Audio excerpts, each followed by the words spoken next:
نہایت ہی قابل عزت احترام دوستوں بزرگوں، آج عید الاضحیٰ کی یہ نسبتیں برکتیں اللہ آپ سب کو مبارک فرمائے اور یہ سعادتیں اور یہ خوشیاں بار بار سے سلامتی کے ساتھ اللہ سب کو نصیب فرمائے۔ آج کا دن یہ حضرت ابراہیم علیہ السلام کی وہ عظیم یادگاریں جو ہیں ان یادگاروں کا ایک موسم ہے اور اس کی یاد تازہ ہوتی ہے۔ اللہ کے خلیل کا تذکرہ گزشتہ کئی جمعوں سے آپ کے سامنے رکھا۔ اللہ کے خلیل کو بڑے بڑے امتحانات سے گزرنا پڑا، بڑی بڑی آزمائشوں کا سامنا کرنا پڑا۔ قرآن میں اللہ نے ان آزمائشوں کا بھی ذکر فرمایا اور ان امتحانوں اور آزمائشوں پر پورا اترنے کا بھی ذکر فرمایا کہ وَإِذِ ابْتَلَىٰ إِبْرَاهِيمَ رَبُّهُ بِكَلِمَاتٍ فَأَتَمَّهُنَّ، جب آزمایا ابراہیم علیہ السلام کو اس کے پروردگار نے چند باتوں میں تو وہ پورے اترے۔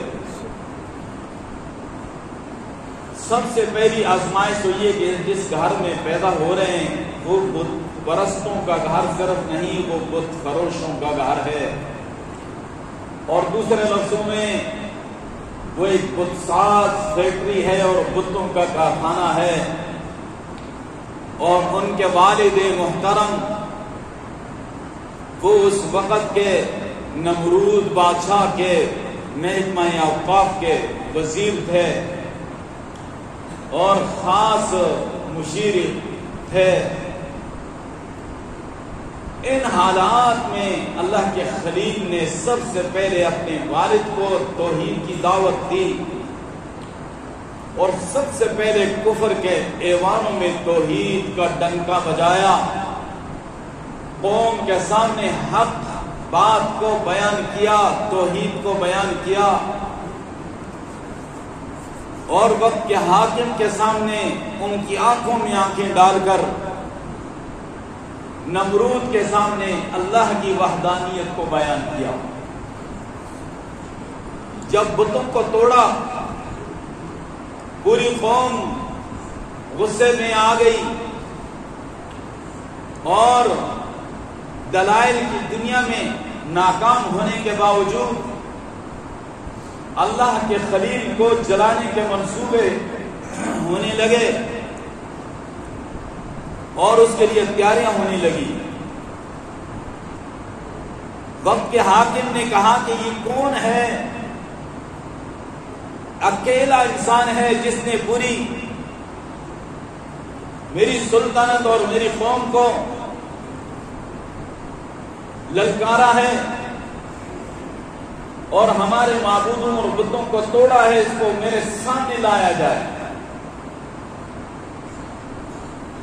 تو جس طرح قوم کے سامنے پیش ہوئے اور قوم کو لاجواب کیا، میں نے جمعے میں بتایا تھا آپ کو، وقت کے ظالم اور جابر بادشاہ کے سامنے بھی اسی طرح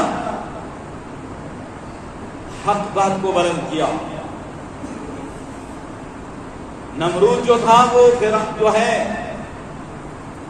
عراق کے بادشاہوں میں سے ایک بادشاہ تھا، اور عراق کے بادشاہوں کا لقب نمرود ہوا کرتا تھا، جس طرح مصر کے بادشاہوں کا لقب فرعون ہوا کرتا تھا،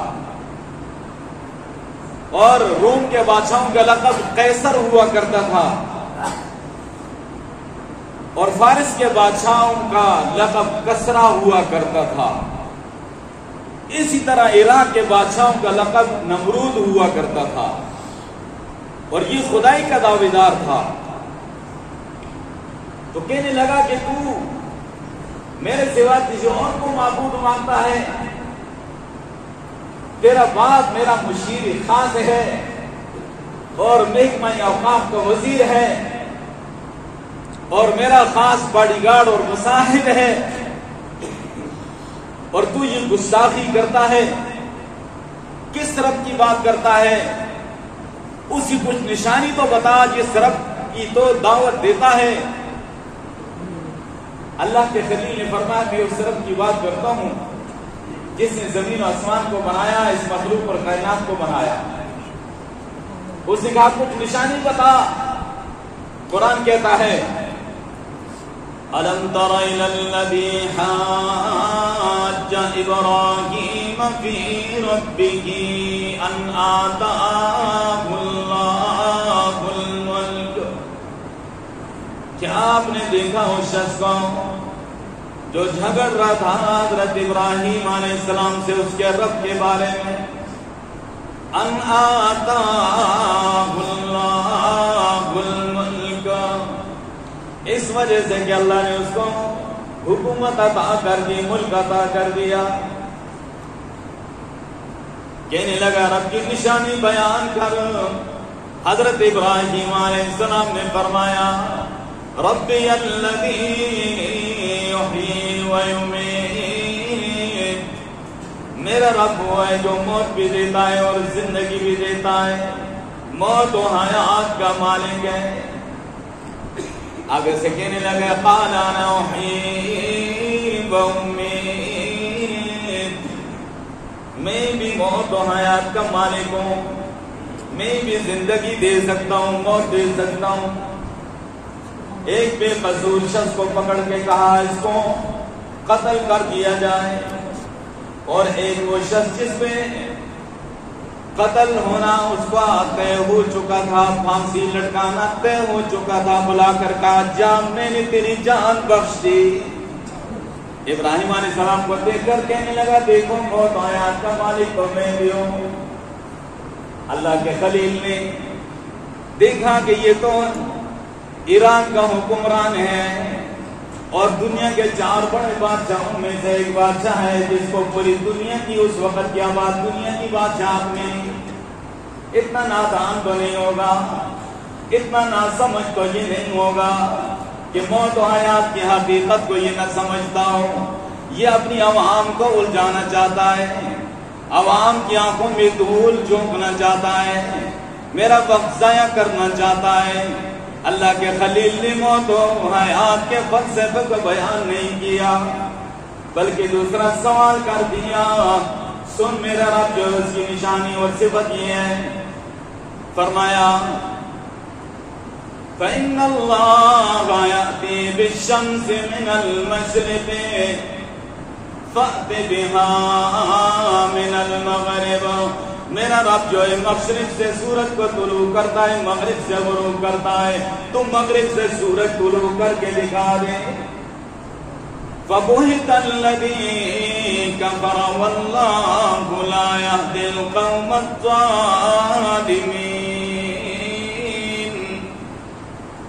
مبہوت ہو گیا، لاجواب ہو گیا کافر، اللہ ظالم قوم کو ہدایت نہیں دیتا۔ ایسی نشانی بیان کی اللہ کے خلیل نے کہ 2 4 کی طرح واضح تھی اور ہر ایک انسان اس کا مشاہدہ کر سکتا تھا، تو یہاں پر وہ لاجواب ہو گیا۔ آگ جلانے کا منصوبہ ہوا، آگ میں ڈالا گیا، اللہ نے آگ کو گلزار کر دیا اور اللہ نے آگ کو حکم دیا قُلْنَا يَا نَارُ كُونِي بَرْدًا وَسَلَامًا عَلَىٰ ابراہیم، اے آگ ابراہیم پہ ٹھنڈی ہو جاؤ، ہاں اتنی ٹھنڈی نہ ہونا میرے قریب کو تکلیف ہونے لگے، وسلام سلامتی والی ہو جانا۔ اللہ نے آگ کو ان کے لیے گلزار کر دیا، اور جتنا زمانہ آگ کے اندر گزرا فرمایا میری زندگی کا سب سے پرسکون زمانہ تھا۔ اور یہاں پر جناب علی ان کی سازش جب ناکام ہو گئی، منصوبہ ناکام ہو گیا، تو پھر اللہ کے خلیل نے وہاں سے ہجرت فرما لی، شام کی طرف چلے گئے، اور پھر شام سے جا کر مکہ مکرمہ میں پہنچتے ہیں۔ 87 سال کی عمر میں اللہ سے دعا مانگتے ہیں رب هب لي من الصالحین، اے میرے پروردگار مجھے صالح اولاد عطا فرما۔ فبشرناه بغلام حلیم، ہم نے ایک حلیم لڑکے کی انہیں بشارت سنا دی. حلیم کا معنی ہوتا ہے بردبار، صبر کرنے والا، حوصلے والا. فبشرناہ بغلام حلیم، ہم نے ایک حلیم لڑکے کی انہیں بشارت سنا دی، ان کی دعا قبول فرما لی. بڑھاپے میں اللہ نے لخت جگر عطا فرمایا. اللہ کا حکم ہوا مکے کی سنگلاخ وادی میں، جہاں پر مکے کی بنیادیں ریت کے توتے کے نیچے چھپی ہوئی ہیں، اور یہاں پر تو نے میرے گھر کی بنیادوں کو اٹھانا ہے. یہاں پر ان کو چھوڑ کے تو واپس شام چلا جا، فلسطین چلا جا، وہاں میرے دین کی دعوت دیتا رہنا. اللہ کے خلیل نے ایک مشکیزے میں تھوڑا سا پانی، تھوڑے سے تھیلے کے اندر کھجوریں، اپنے معصوم بچے کو، اہلیہ کو چھوڑ کر واپس چلے گئے. الفاظ بڑے آسان سے میں ادا کر رہا ہوں، آپ سمجھ رہے ہیں. اللہ اللہ. اہلیہ نے دیکھا کہ ہمیں چھوڑ کر کہاں جا رہا ہے؟ نہ تو انسان کا نام و نشان بھی یہاں نہیں، آبادی کا نام و نشان نہیں، درخت بھی نہیں، سبزہ بھی نہیں، پانی بھی نہیں، کچھ بھی نہیں. فرمانے لگی آپ کہاں جا رہے ہیں؟ جواب نہیں تھا.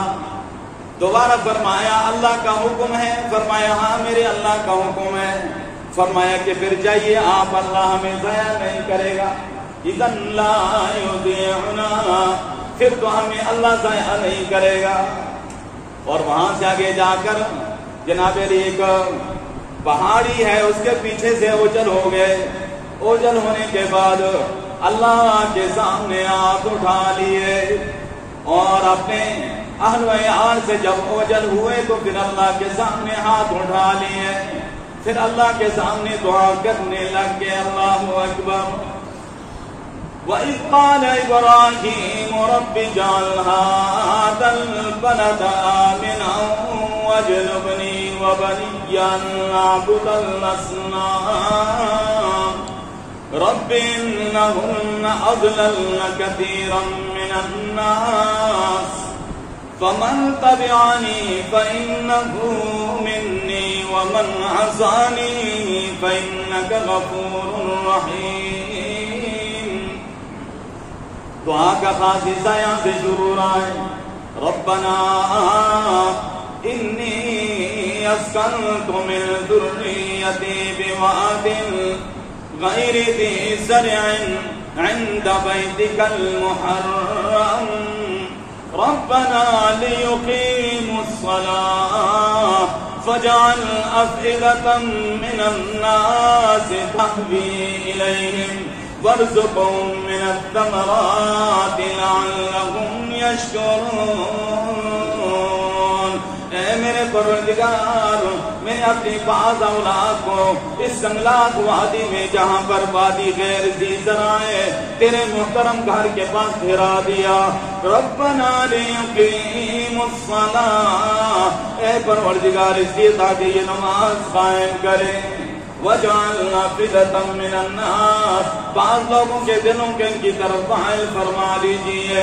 وَارْزُقْهُم مِّنَ الثَّمَرَاتِ لَعَلَّهُمْ يَشْكُرُونَ، پھلوں میں سے رزق دیجیے تاکہ یہ تیرا شکر ادا کریں. مکے کی وادی آباد ہو رہی ہے، اللہ کا گھر آباد ہو رہا ہے، اس کے لیے دعائیں ہو رہی ہیں. یہاں پر اللہ نے اس پاکیزہ خاندان کو بٹھا دیا. اللہ نے آگے قدرت کا کیا کرشمہ کیا. سارے انسان مسلمان جانتے ہیں کہ حضرت اسماعیل علیہ السلام کی معصوم ایڑیاں جہاں رگڑی گئی وہاں سے زمزم کو اللہ نے جاری کر دیا. حضرت حاجرہ نے صفا مروہ کے درمیان جو دوڑنے لگے قیامت تک کے لیے اللہ نے اس کو ہمیشہ کے لیے یادگار کے طور پہ لازم کر دیا. میرے دوستوں، حضرت ابراہیم علیہ السلام ملنے کے لیے آئے تو اللہ کی طرف سے خواب میں اشارہ ملا کہ اس کو ذبح کر دیا. ایک دن خواب دیکھا، اٹھے قربانی پیش کی. دوسری رات خواب دیکھا، اٹھے قربانی پیش کی.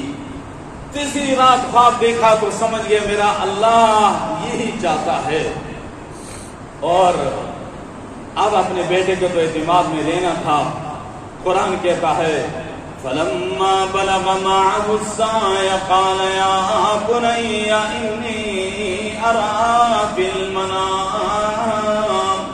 بیٹا جب چلنے پھرنے کے قابل ہو گیا باپ کے ہاتھ جو ہے بٹانے کے کام جو ہے ہونے لگا تو اس وقت باپ نے کیا کہا یا بنی انی ارا فی المنام، اے میرے بیٹے میں نے خواب میں دیکھا کہ میں تجھے ذبح کر رہا ہوں، انی اذبحک فانظر ماذا تری، میں تجھے ذبح کر رہا ہوں آپ بتا تیری کیا رائے ہے؟ قال یا ابت افعل ما تؤمر ستجدنی انشاء اللہ من الصابرین، بیٹے نے کہا ہے میرے ابا جان آپ جو ہے وہ کام کر گزریے جس کو آپ کا حکم ملا ہے، جس کا انشاءاللہ آپ مجھے صبر کرنے والوں میں سے پائیں گے۔ سبحان اللہ۔ کسی نے اس کا ترجمہ آیت کا کیا ہے اس طرح، باپ بولا کہ بیٹا میں نے خواب دیکھا ہے، باپ بولا کہ بیٹا میں نے خواب دیکھا ہے، کتاب زندگی کا ایک نرالا باب دیکھا ہے، دیکھا یہ کہ میں خدا تجھے ذبح کرتا ہوں، اللہ کے نام پر تیرے لہو میں ہاتھ بھرتا ہوں، کہاں فرزند باپ اسماعیل صابر ہے، خدا کے نام پر بندہ تعمیل کے لیے حاضر ہے۔ قرآن کہتا ہے فلما اسلما وتلہ للجبین، جب باپ بیٹے دونوں تیار ہو گئے، باپ قربان کرنے کے لیے تیار ہو گیا، بیٹا قربان ہونے کے لیے تیار ہو گیا، پیشانی کے بل بیٹے کو لٹا دیا، معصوم گردن پہ چھری رکھ کے چھری چلانی شروع کر دی، ملائے اعلیٰ کے فرشتے تڑپ اٹھے، فرشتے چیخ اٹھے، عجیب منظر ہے، عجیب ماجرا ہے۔ اللہ تبارک و تعالیٰ نے فرشتوں سے کہا کہ تعجب کرتے ہو، میرا خلیل تو میری خاطر آگ میں بھی کود پڑا تھا، آج میری خاطر اپنے معصوم لخت جگر کی گردن پہ چھری چلانی شروع کر دی۔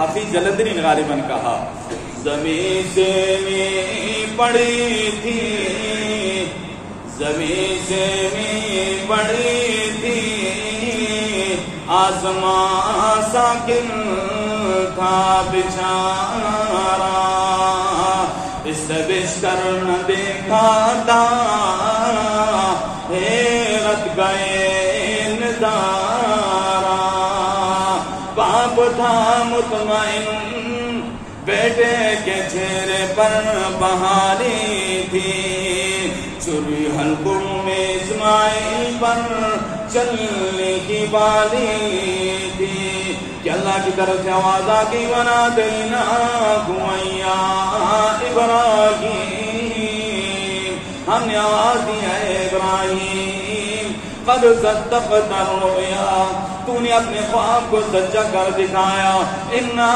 كَذَلِكَ نَجْزِي الْمُحْسِنِينَ، تم دونوں باپ بیٹوں نے اپنے حصے کا کام کر لیا، میں اللہ اپنے حصے کا کام کرتا ہوں، اور جنت سے اللہ نے تنبا بھیج دیا، وَفَدَيْنَاهُ بِذِبْحٍ عَظِيمٍ، اسماعیل کی جگہ پہ تنبا ذبح ہو گیا، اور فرمایا وَتَرَكْنَا عَلَيْهِ فِي الْآخِرِينَ، ہم نے پیچھے آنے والوں میں اس مبارک سلسلے کو جاری رکھ دیا، سلام علی ابراہیم، سلامتی ہو ابراہیم پر، کذالک نجزی المحسنین، ہم اسی طرح نیکوکاروں کو بدلہ دیا کرتے ہیں۔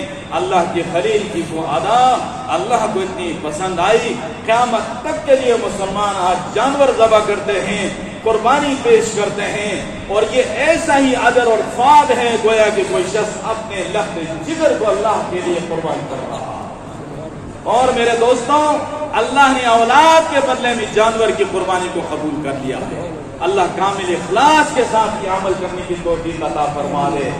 اور آج اسوہ ابراہیمی پر اگر کوئی عمل کر رہا ہے بھری دنیا میں، تو وہ فلسطین کے مظلوم مسلمان ہیں کہ آج وہ اپنی جانوں کے نذرانے پیش کر رہے ہیں۔ ہم تو جانور ذبح کریں گے نا، وہ اپنی جانوں کے نذرانے پیش کر رہے ہیں، وہ اپنے معصوم بچوں کو کٹوا رہے ہیں، ان کی عزت مائیں بہنیں بیٹیاں ان کے جسموں کے ٹکڑے ہو رہے ہیں، وہ اسوہ ابراہیمی پہ عمل پیرا ہیں۔ آج اس واقعاتی دنیا میں وہ یہ قربانی پیش کر رہے ہیں۔